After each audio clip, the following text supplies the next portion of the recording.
बुद्ध की, कबीर की, नानक की, कृष्ण की और मोहम्मद की, ये उनकी जीवन, उनकी जिंदगी यूं ही नहीं थी। बुद्ध पूरी जीवन, पूरी जिंदगी सुख सुविधा से जिए, ऐश आराम मौज मस्ती से जिए। जिसकी ख्वाब, जिसका सपना हर इंसान देखता है, और एक ही झटके में छोड़कर चले गए।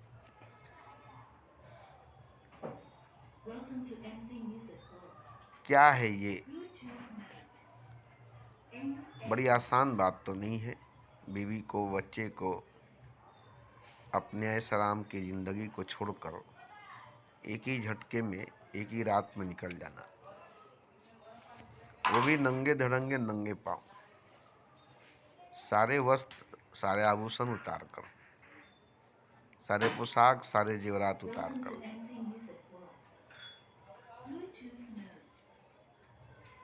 तो इनके लिए भी बड़ी कठिनाई हुई, मगर एक झटके में उस कठिनाई को पार किए। एक छलांग में उस खाई को पार किए। कृष्ण जो थे वो बचपन से प्रेम करते थे, राधा से प्रेम करते थे। बड़े हुए, जवान हुए, प्रेम करते रहे। अचानक उन्हें युद्ध करने के लिए मजबूर किया गया। सुदर्शन चक्र देकर संसार से लड़ने के लिए भेज दिया गया। मोहम्मद भी ऐसे ही थे, मासूम थे, सबसे मिलजुल कर रहते थे, मीठी बात करते थे, सच बात करते थे। और जैसे ही बड़े हुए तो उन्हें भी कुफारे मक्का के खिलाफ, काफिरों के खिलाफ हथियार उठवाने पर मजबूर कर दिया गया, तलवार उठाने पर मजबूर कर दिया गया। कबीर गरीब आदमी, जुलाहा थे, गरीबी में, तंगदस्ती में जी रहे थे। उन्हें ब्रह्म ज्ञान हो गया। ये बहुत बड़ा घटना है। एक गरीब आदमी को ब्रह्म ज्ञान हो जाए, परम ज्ञान हो जाए, वो ब्रह्म ज्ञानी परम ज्ञानी हो जाए, संसार उसकी पूजा करने लगे। मगर उसके ऊपर क्या गुजरी है, उसके ऊपर क्या बीती है, वही जानता है, कबीर जानता है, बुद्ध जानते हैं, महावीर जानते हैं। क्यों महावीर नंगे हो गए, कपड़ा उतार कर सबके सामने नंगे धड़ंगे हो गए? कौन सी घटना घटी थी बुद्ध पर कि सलाम की जिंदगी छोड़ दिए? महावीर पर जो सारे वस्त्र उतार कर नंगे हो गए, कृष्ण पर जो प्रेम को छोड़कर युद्ध में निकल गए, मोहम्मद पर जो मासूमियत को छोड़कर जंग के मैदान में उतर गए।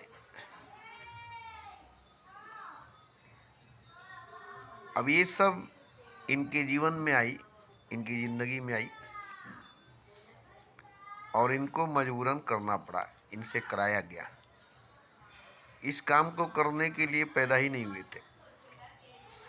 न कृष्ण पैदा हुए थे युद्ध करने के लिए, क्योंकि प्रेम करने वाले प्रेमी थे। न मोहम्मद पैदा हुए थे जंग करने के लिए, और ना ही बुद्ध पैदा हुए थे नंगे धड़ंगे 40 साल तक पैदल चलने के लिए। न कबीर पैदा हुए थे ब्रह्म ज्ञान, परम ज्ञान को प्राप्त करने के लिए।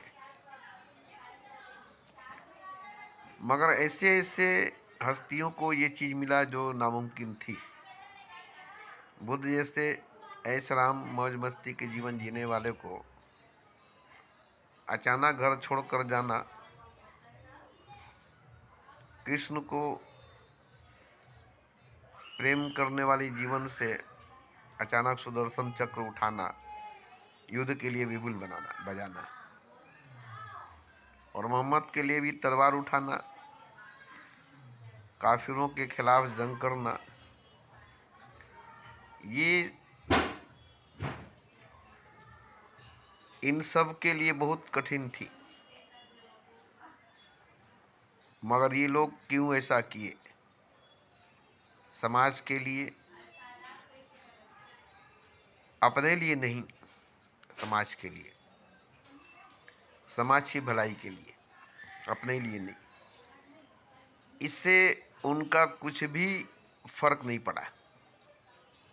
न मोहम्मद को जंग से, युद्ध से उनको कोई फर्क पड़ा उनके जीवन में, न कृष्ण को, न बुद्ध को, न नानक को, न कबीर को।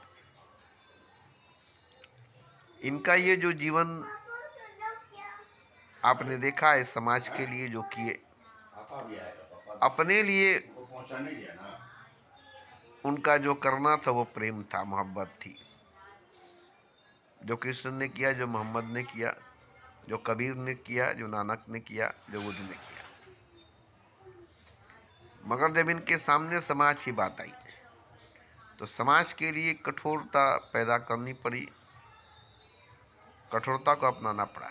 निर्मलता, कोमलता, मासूमियत को त्याग करके भयानक रूप, खतरनाक रूप अपनाना ही पड़ा। क्योंकि समाज में जो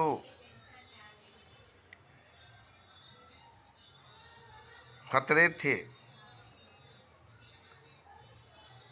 जो नेगेटिव शक्तियाँ थी, जो काली शक्ति थी, जो पूरे दुनिया पर छाना चाहती थी, धर्म को निगलना चाहती थी, मजहब को खा लेना चाहती थी, अपने सीमा से बाहर, अपने चादर से बाहर पैर फंसाना चाहती थी। उनको रोकने के लिए अगर चाहता तो किसी योद्धा को खड़ा कर देता, किसी योद्धा को खड़ा कर देता, मगर योद्धा को नहीं खड़ा करके प्रेमी को खड़ा किया। क्योंकि प्रेमी जो होते हैं वो बहुत बड़े योद्धा होते हैं। प्रेम करना सबसे बड़ा युद्ध करना है, मोहब्बत करना सबसे बड़ी लड़ाई करना है। ये बाहर दिखाई नहीं देती है, ये लड़ाई, ये युद्ध, ये जंग बाहर दिखाई नहीं देती है, ये भीतर चलती रहती है। ये महाभारत, ये जंग, ये युद्ध प्रेमी के भीतर चलती रहती है। और ये पूरी जीवन युद्ध करते हैं अपने भीतर और बाहर प्रेम करते हैं, संघर्ष करते हैं अपने भीतर और बाहर प्रेम करते हैं। यही वजह है कि इन्हें युद्ध पर, जंग पर घसीट कर लाया जाता है। क्योंकि जो बाहर से योद्धा होते हैं, अंदर से कभी युद्ध नहीं किए हैं, अंदर की लड़ाई नहीं लड़े हैं और बाहरी लड़ाई लड़े हैं, बाहर की लड़ाई लड़े हैं,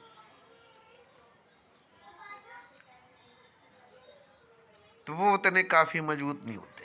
इसलिए उनको इनके पीछे लगाया जाता है। जैसे हजरत अली थे, मोहम्मद के पीछे लग गए क्योंकि उनके भीतर वो लड़ाई नहीं थी जो मोहम्मद के भीतर थी। जो मोहम्मद भीतर से लड़ते रहे पूरी ज़िंदगी, वो हजरत अली नहीं लड़े थे। जो कृष्ण पूरी ज़िंदगी अंदर से लड़ता रहा, वो कोई और नहीं लड़ा है। तो भीतर की जो लड़ाई होती है, अंदर की जो लड़ाई होती है, वो बाहर की लड़ाई से बड़ी होती है। इसलिए प्रेमी बाहर से प्रेम करते हैं मगर भीतर से युद्ध करते हैं। प्रेम करना युद्ध करना बराबर है। मोहब्बत और जंग दोनों में जायज़ है, कुछ भी कर सकते हैं जंग में और मोहब्बत में, दोनों में जायज़ है। तो सबसे बड़ी युद्ध, सबसे बड़ी लड़ाई क्या है? वक्त अपने आप को बहुत बड़ा मानता है, स्थान अपने आप को बहुत बड़ा मानता है।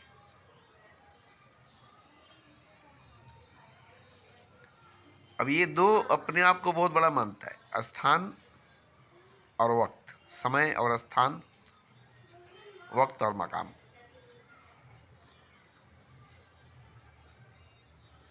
अब वक्त को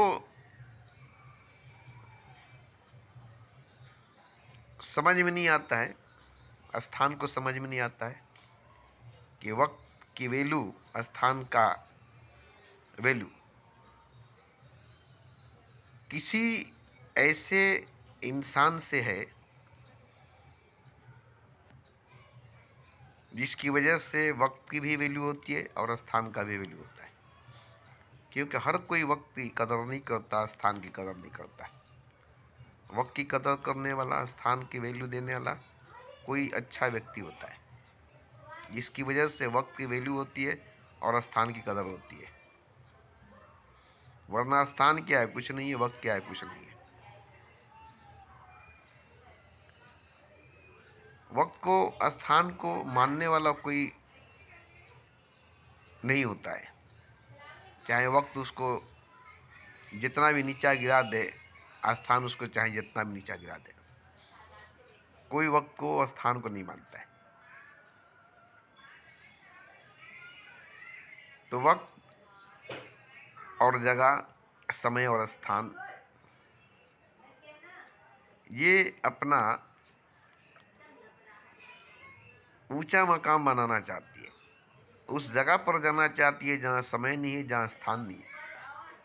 उस जगह पर पहुंचना चाहती है जहाँ वक्त नहीं है, जगह नहीं है। समय तो हर जगह चल जाती है, मगर जो समय के पार है वहाँ समय नहीं जा सकती है।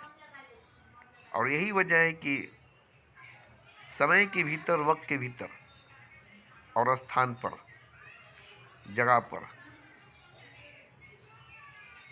असली चीज नहीं रखा गया है, असली धन नहीं रखा गया है।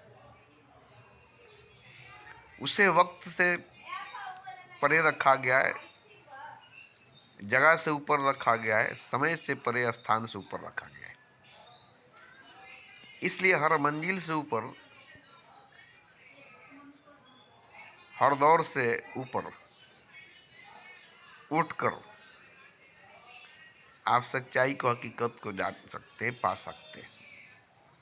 आप वक्त में, सीमा में, स्थान पर, जगह पर खोजते हैं, इसलिए हकीकत नहीं मिलती, सच्चाई नहीं मिलता।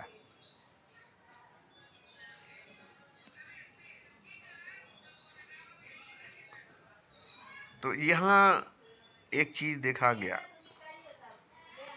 कि प्रेम एक ऐसी हकीकत है, मोहब्बत एक ऐसी सच्चाई है जो वक्त को, तो वक्त को, खुदा को भी झुका देता है। जिसके आगे वक्त भी झुकता है, खुदा भी झुकता है।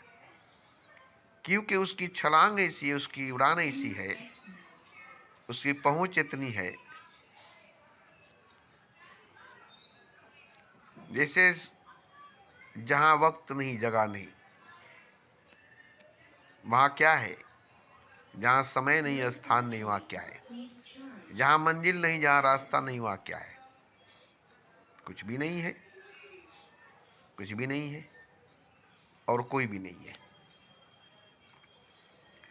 तो जहां मंजिल नहीं है, रास्ता नहीं है, जहां वक्त नहीं है, जगह नहीं है, समय नहीं है, स्थान नहीं है, वहां कुछ भी नहीं है, वहां कोई भी नहीं है। वही मोहब्बत है, वही प्रेम है। प्रेम वही है, मोहब्बत वही है। अब ये तो प्रेमी ही जानते हैं, प्रेम करने वाला ही जानते हैं। कृष्ण जानता है, कबीर जानता है, मोहब्बत जानते हैं। इश्क करने वाले, मोहब्बत करने वाले जानते हैं। और वो अगर कहेंगे तो शब्द में, लफ्ज़ में, अल्फाज में आएगी नहीं। वो कहने में, सुनने में, बोलने में, लिखने में, पढ़ने में, किताब में, मदरसा में, पाठशाला में, ज्ञान में, ध्यान में नहीं आएगा।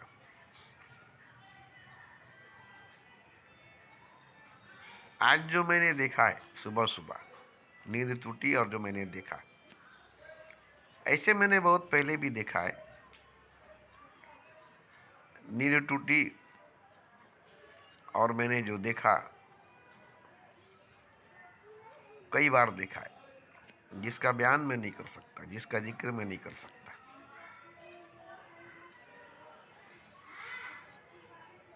आप कहते हैं कि गया हुआ वापस नहीं आएगा, जो बीत गया वो लौट कर नहीं आएगा, ये बात सच है। मगर जो समय में रहेगा, वक्त में रहेगा, समय के चक्कर में रहेगा, वक्त के चक्कर में रहेगा, वो एक न एक दिन लौट कर आएगा। क्योंकि समय गोल घूमती है, घड़ी का कांटा गोल घूमती है,